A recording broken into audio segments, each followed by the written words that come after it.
Propozim ligji për ndryshime në arsimin e lartë është i papranueshëm për Senatin e Universitetit të Tetovës dhe ky Senat ka sjellë një vendim ku kërkon që ky ligj të tërhiqet dhe të rishikohet duke pasur parasysh gjendjen reale në universitete.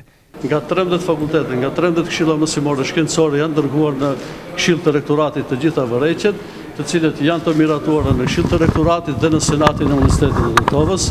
Numri më i madh i vërejqeve ka të bënë me cënimin e autonomisë universitare. Konstatohet se me faktin që parashihet të ekziston një këshill universitar, i cili mendohet se në një farë mënyrë i zbe kompetencat e Senatit të Universitetit. Pra kjo është ai fakti i cilën shumica e profesorëve këtu kanë vërejqe. Çështje tjetër, vërejqet janë në numër të madh lidhur me akreditimin e studimeve të doktoraturës, për arsye se Universiteti i Tetovës i plotëson gjitha kushtet, ka staf akademik, punime shkencore, botime, krejt, mirë po kriteret që janë, do thotë, nuk janë në harmoni me gjendjen reale dhe për këtë, do thotë, janë një numër i vërejqeve dhe po ashtu është fakti tjetër që gjatë zgjedhjeve në thirrjet mësimore shkencore, gjithashtu të merret parasysh gjendja reale e arsimit të lartë në vend, për arsye se disa kushte nuk varen vetëm nga ne, po varet edhe nga investimi që bëjnë institucionet në universitetet. Kundër këtij ligji, si të tillë është edhe drejtori i Forumit për ndryshimin e arsim Blendi Odai.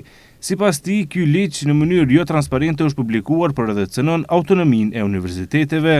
Për vetë faktin që ministra para pak kohësh nuk i përmendi emrat e personave që kanë hartuar propozim ligjin, në kupton që ligji është jo transparent. Kjo është rëndësishme për neve, për shkak se ligji për arsimin e lartë është interes publik, nuk është një vepër romani që mundeni me shkruajt me një emër anonim dhe ta nxjerrni dhe të thoni ja e kemi publikuar, por është një ligj që ka interes publik dhe e rregullon dhe ka për synim rritjen e cilësisë së arsimit të lartë. Prandaj është shumë e rëndësishme të dimë se kush janë persona që kanë hartuar propozim ligjin për arsimin e lartë. Por Ministri e Arsimit Vesna Janevska është e prerë, ligji nuk tërhiqet. Ajo tha se i dëgjon vërejtjet, por nuk do të ketë tërheqjet e ligjit. Законот е един месец на явна разправа и сите имат право да дадат забелешки. Ligji një muaj është në debat publik dhe të gjithë kanë të drejtë të japin vërejtje dhe nëse vërejtjet pranohen dhe deri më tani kishim debate dhe u morën vesh